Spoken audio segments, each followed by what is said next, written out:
Hey, welcome back. And here we're looking at Shed's Stone Scar Burn deck, the real boogeyman of the ladder right now. It's got full sets of Obliterate and Flame Blast to finish the opponent with a Flurry of Burn. And it looks to get in a bunch of damage in the early game with units like Pyro Knight, Argenport Instigator, and Cabal Countess and Champion of Chaos. Yeah, I'm a really big fan of Shed's deck. This style of deck list. I've been talking a lot about it on Discord and different places. It's something that's been performing quite well on the ladder, no question, and is definitely on a lot of people's minds. So we see from his list right here, he's only playing the Pyro Knights as a 1-drop, which is something that lists are playing more, some lists are playing less. For removal, he's only playing strikes, which is relatively normal, and then the 4 obliterates to the floor for flame blasts, which have a dual purpose of either removing units or removing players from the game. So I actually don't believe I've played against the Stone Scar Burn versus Stone Scar mid-range matchup very often. Are there specific cards that you can think of that would be better or worse in this matchup? Well, I think both players, Umber and Reaper, is going to be very important because you can't leave it around and take 5 a turn. And then when you kill it, it's a 10-point life swing, which is very important when both decks are looking to reduce their opponent's life total quickly. Yeah, Another important card that Shed only has one of and Kampf has a full set of is Infernal Tyrant, which as a 6/6 life steal pretty much ends the game if it's able to connect once. Yeah, so as everybody knows who's played a lot of card games, life totals are not always the best indicator of who's winning in a game. Like for instance, in control matchups, it's not really that relevant. In the game that we watched between Star Rhino and Loco Pojo, it was only somewhat relevant because of how quickly games could turn around. But in this case, they are very much going to be relevant. Both players are going to be thinking constantly about like, okay, what can my opponent do to me? What happens if they have 2 torches in hand? How do I respond to a Reaper? Like the life totals are going to be a very important part of this matchup. Yeah, and it can turn on a dime too. You really need to watch out for end of turn Cabal Countess. Then your turn starts, you ultimate it, you play an Obliterate. Suddenly you took 12 health out of nowhere. Yeah. Yeah, or like Soulfire Drakes do a really good job of lowering people's life total in big fat chunks. Yeah, Shed is prepared. He knows what matters. In his sideboard, you can even see 2 copies of Lethrai Falchion, which is a weapon that gives the unit +4/+1 and lifesteal. Yeah, I would not be surprised if this is the matchup for that card. Because if you put that on something like an Impending Doom or a Champion of Chaos, that's a lot of life. Huge health swings. Yeah. So I definitely would be expecting a lot of big health swings in this matchup. The Shed is also playing 2 Furnace Mages in his main deck, which is a really interesting touch for some of the more controlling decks in the format. But I do not believe that his opponent is playing any relics in his main deck. No, he is not. Kampf has a more straightforward composition game 1. Like he just wants to play big units, destroy your units, and attack you. But in his sideboard, he can go a lot of different ways. He can go sabotages to attack the burn spells in hand, treacheries to attack the units. Maybe he wants Soulfire Drake and Obliterate and even Charchain Flail to race. Maybe he wants to take a more defensive posture. He really gets to choose what role he wants to take. Yeah, and as you said earlier, I think that the Umbra Reapers and the Infernal Tyrants are going to be a big factor in this matchup because if Kampf can stick one of those for multiple turns, it's just going to end the game. Other units that do matter, though, are the Saturate Maidens and the Stewards of the Past, opting for these over Impending Dooms, which is an interesting choice. Another very powerful card at 4 power for Kampf that he has access to. But these units shut off the Entomb effect of Umber and Reaper, which we've already said is a really important card in the matchup. So turning off that life swing is really neuters the power of that card. That's very true. If you can answer a Reaper with a Maiden or a Steward plus a Torch, that's a huge swing. Yes, indeed it is. So we're going to be jumping into the game very soon. We have a bracket update. So we have Toth that beat Rewind. So we know that our winners bracket semifinals is going to be Linivine on Traditional Armory versus Toth on Shimmerpack. Yeah, another vault deck there from Toth, and the most successful one so far. Is he's still in the winners bracket 4 rounds in, and his main thing is he's splashing Primal for Shimmer Pack, which can allow you to turn any number of target units into 4/4s. Yeah, I'm going to have to be stepping out probably after this game, and then RNG will be taking over my casting duties. But really sad that I'm going to be missing out on the Shimmer Pack action. I've been talking in some of my articles about how I think that Shimmer Pack is well positioned to be one of the tier 1 or tier 2 decks moving forward in the format. And this is a good example of the potential of that deck. But and I think that Linivine, though, is going to have a very tough matchup there, as the Armory deck really excels at these, against mid-rangey decks where you can kind of 1-for-1 them out, especially with moderately sized units. But a go wide strategy is a lot harder to deal with because you just have to hit harsh rules again and again and again. So All right, looks like we're probably going to be a tough matchup moving there. into the match here between Shed and Kampf. Oh, excellent. And This is certainly Kampf not a is human on the play, which is very important. If you have a tempo advantage, your opponent is forced to use their burn spells on your units instead of your face so they don't get outraced. That's something that I've definitely noticed playing the Stone Scar Burn mirrors quite a lot, is that play versus draw feels like it matters quite a bit. It especially makes a big difference in the quality of specific types of spells, such as Vara's Favor. Now, Kampf is faced with a decision here, but whether to suffocate or to instigate. He decides to instigate, crossing his fingers that Shed doesn't have a torch, and he doesn't. Yeah. So this is going to be... It looks like this early game is probably going to... Ooh. Oh, an excellent draw. Now he gets to kill both of his opponent's units, dealing a bunch of damage from the double Argenport instigator triggers, and then crash in for 3, taking a huge early health lead, which matters a lot. Yeah, clear your board, take 4 for 3 power, and then take another 3, from the instigator. That's a reasonable early start to the game. And Shed doesn't even have a turn 3 play, and Kampf hits his 4th power. He is really in the driver's seat now. Yeah, and especially with those... So, from now on out, if Kampf hits his power, he's going to be able to curve smoothly right into that Infernal Tyrant, which is going to take over the game. If he doesn't, then he's drawing spells. Basically, I actually think that in order for Shed to win, he probably has to have Kampf draw all of the Infernal Tyrants in his deck for the next 3 turns, so they just can't play any of them. Yeah, Kampf is in the enviable position of wanting to draw either power or spells. Yeah. So he wants to draw cards that are in his deck, that's which is pretty much what you got access to. Now, it might seem to you a little bit preemptive to be blasting off. See, another card in his deck that is good in this situation. Yeah, and Shed is down to 9. Wow, really putting the hurt on. Forced to use Obliterate on a unit there, which, like we were saying earlier, when you're forced to obliterate units instead of the player, you're not in a good spot. Now, one of the interactions that's important is that the replacement effect on the Stone Scar Maiden means that if a Reaper dies, then you gain the... then it doesn't actually have the health drain effect. Now, Shed is going to be able to play out a Reaper in the face of his opponent's Reaper, though. So this is a very difficult position. Now, I'm not actually sure how the triggers work if Shed blocks the Reaper with the Reaper. Well, I think we're about to find out. Oh, I hope so. Because we have the life loss from Shed's unit dying from Argenport Instigator. We have the drain from the Reaper. Wonder how this is going to work out. Okay, so they all resolve. Interesting. I've never seen that actually all pan out before.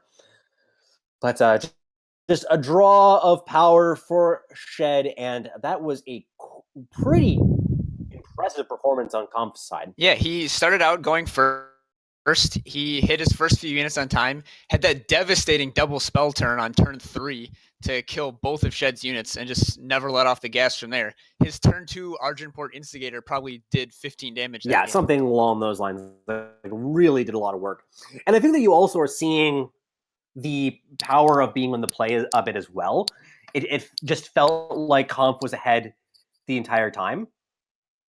Was he? He was the one that was on the play, correct? Or am I crazy? Yeah, he was. And Yeah. Shed was also forced to use those obliterates on Statuary Maiden instead of Argenport Instigator. And that's because, as Neon said, the Statuary Maiden turns off the Entomb effect of Umbran Reaper. So Shed had to kill the lower power unit so that his Umbran Reaper in hand would be effective later. Yeah, I'd be interested to kind of play out that game with the other, like the opposite of who was on the play, because it just makes a huge difference in the tempo of the game, and I think that we really would have seen that. Now for the sideboards, we have Comp's sideboard up here right now. Asindil's Gift seems like it's a little bit slow for the matchup, but I think that some combination of anything else that are in the sideboard would be at least worth consideration. Yeah, What he would has you think some that you would be very hard putting in? decisions to make. All of these cards seem Mhm. reasonable. Yeah, and the thing is that all of them are good, but none of them are insane, right? Does that make sense? Yeah, that makes perfect sense. So, like, the only bad cards in his whole 90 cards is the Plagues, the Furnace Mage, and the Azendel's Gift. And then he has to cut another 10 cards somehow. Yeah, I would agree with that. That there's just those are the only ones that you know for sure you don't want in your deck. I think as much as I like Countess, this might not be the matchup for her because you don't have a ton of great torch targets, and this is the best one by far in your deck. I So think that's you a also want tempting to one cut to cut. some number of sabotages and treachery. Like, you want maybe a little bit of hand disruption, but a full 7, you risk drawing them late in the game when you need to affect the board. This could be the sort of matchup though where you just want none of that because you, oftentimes, like for instance, that game that we saw just now, you could imagine things breaking out slightly differently. Where, for instance, if Comp had just flooded a little bit more, then like all of the cards would just kind of trade for all of the cards, and then you just get into top decking mode, and you would want to just have the more powerful top decks than your opponent, right? Yeah, definitely. So if there's anything in Shed's sideboard that is particularly interesting to us, let's try to pull that one up. Well, they're actually moving into game 2 right now. Moving into game. So we As far as have sideboard from Shed, the card that really stuck out to me was the left right Falchion that we mentioned earlier. Other than that, I don't know if he has much to offer either. So it looks like Comp's hand is quite strong here with a number of just excellent cards that he has access to. It appears as if he did not cut the Countess, which I can also respect. But Shed is starting off with 8 Instigator. And that's going to be challenged by a 4/4 Champion of Chaos, Mhm. which is going to leave Shed only a scheme to play this turn. So he's going to hunt for answers. Shed is not looking the greatest right here. Ooh, this is going to be a pretty reasonable turn from Comp. Now, if he does fire off that treachery, it is going to miss, unfortunately for him, which is probably the sort of thing that Shed needs right now to stay in this game. Yeah, an extra 4 power from Comp if he had chosen to ambush in Cabal Countess instead could have been pretty devastating. But as is, he just took 2 damage and didn't have to discard any cards. And we do get an impending doom from Shed, but it feels as if that'll get just answered right away with the Death Strike.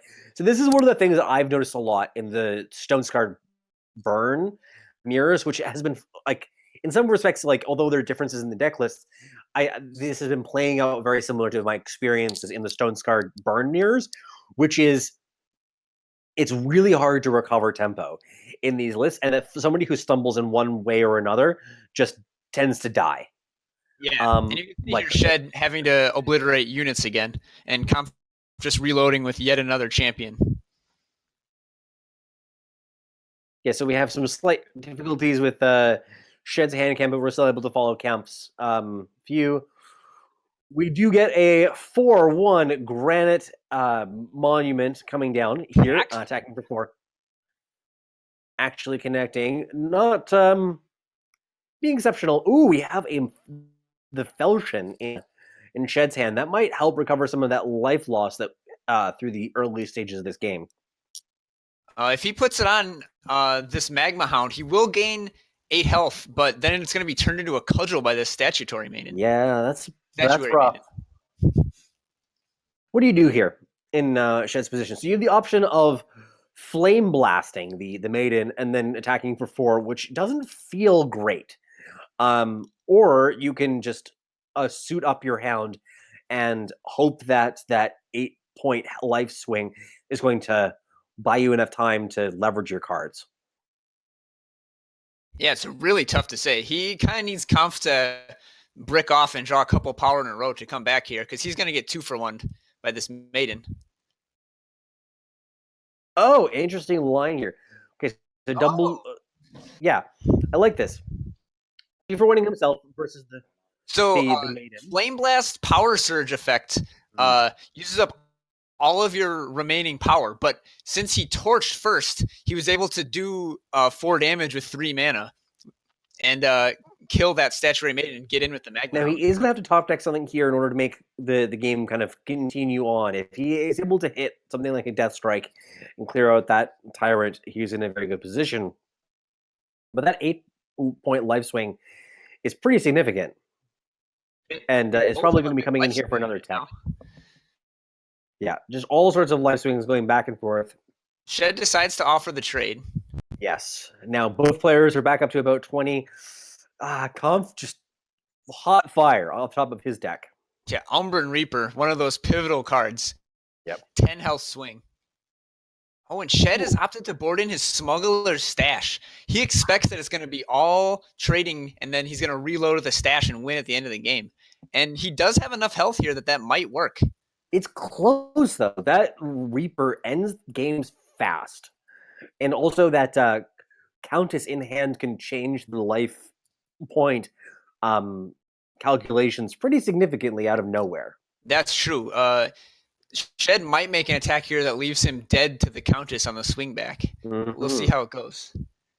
Looks like Kampf is leaving back the champion because he knows that Shed just Smuggler stashed back that Falchion and has the potential to make a 7-4 lifesteal instigator. Okay, so in Kampf's seat, he knows the contents of Shed's hand entirely. So yeah, able to attack with this for sure, because you want to put Shed under a clock. With when your opponent has Smuggler Stash in their deck, you want to kill them. So he attacks for 10 here. So if Shed plays the Falchion, he goes to 20 back to 14, and then he will take exactly 14 back from the Countess and the 2 5-strength units. Yeah, but he has enough power to also play this Impending Doom. Okay, so plays the Countess to block. I definitely was considering this play, and I think that I like it because it is all about the life total race, and keeping your life total high in your trades makes a lot of sense. Now, in this position, Shed has the follow-up Impending Doom. I think that is correct. That Death Strike off the top was right on time. Big attack in here for 10 damage with a Reaper on board. Shed has got to be drawing something miraculous, and he has opted to explode his face, rather. So that's game. Good matchup there. I enjoyed that one. But definitely Kampf had a very dominant performance. Yeah, I completely missed that play from Shed when he had both the Flame Blast and the Torch. So what happened there is after playing a Falchion, he had only 3 power left. So he used one of that to use the Torch for 3 damage, and then the remaining 2 to power surge the Flame Blast, getting him to a total of 5 damage and able to kill the Maiden. Excellent, excellent. So we are going to be taking another break before we move on to our next round. Thank you all for joining us. Hope that you're enjoying. I'm having a blast. And congratulations to our winner of that round, Kampf.